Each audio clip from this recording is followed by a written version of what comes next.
지난해 6월 서울대학교 기숙사에서 청소 노동자가 사망한 일이 있었습니다.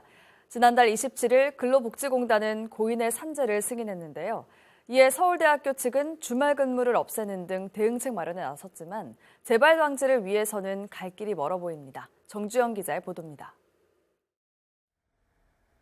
지난해 6월 26일 서울대 기숙사 청소 노동자 휴게실에서 이모 씨가 급성 심근경색으로 쓰러져 숨졌습니다. 별다른 지병이 없던 이 씨는 숨진 당일에도 평소와 같은 모습으로 출근했습니다.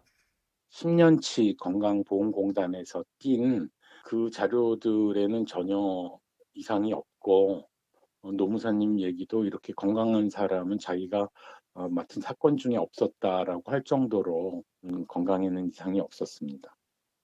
근로복지공단 업무상 질병판정위원회는 숨진 이 씨가 업무와 무관한 시험과 복장 평가로 정신적 고통을 받았고 육체적 강도가 높은 노동을 지속했다며 이 씨의 업무상 질병에 의한 사망을 인정했습니다. 평소 이 씨는 학생 196명이 거주하는 생활관 한 동을 맡아 하루 평균 100리터짜리 쓰레기 봉투 대여섯 개를 들고 엘리베이터가 없는 4층 건물을 오르내리는 등 강도 높은 업무를 수행했습니다. 또 이 씨의 상사인 안전관리팀장이 생활관 이름을 영어와 한자로 쓰게 하는 등 청소 업무와 무관한 지시로 스트레스를 받기도 했습니다. 코로나로 배달이나 포장 쓰레기가 늘고 학생들이 기숙사에 있는 시간이 길어졌는데도 업무 조정은 이뤄지지 않았습니다.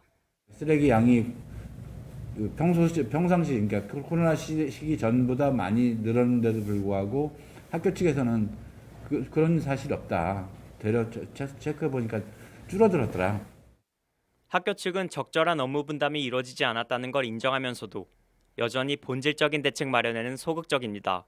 이 직종 자체가 용역 파견에서 이제 전환이 되고 나서 그 업무에 대한 매뉴얼이나 이런 부분들이 지금 없는 상황이에요. 만성 과로로 보기는 어려우나 재반 여건을 통했을 때 산재로 인정이 될 수 있다 이런 내용이라서 저희도 어떻게 접근해야 될지 조금 혼란스러운 상황입니다.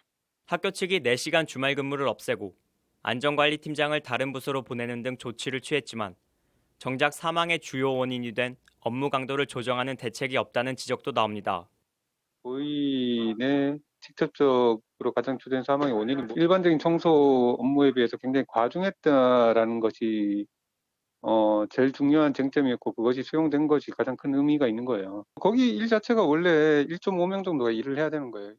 노동자가 자신의 일터에서 소중한 목숨을 잃었습니다. 그 죽음에 산업재해라는 업무상의 이유가 인정된 만큼 관계부처의 실질적인 재발 방지책 마련이 필요해 보입니다. HCN 뉴스 정주영입니다.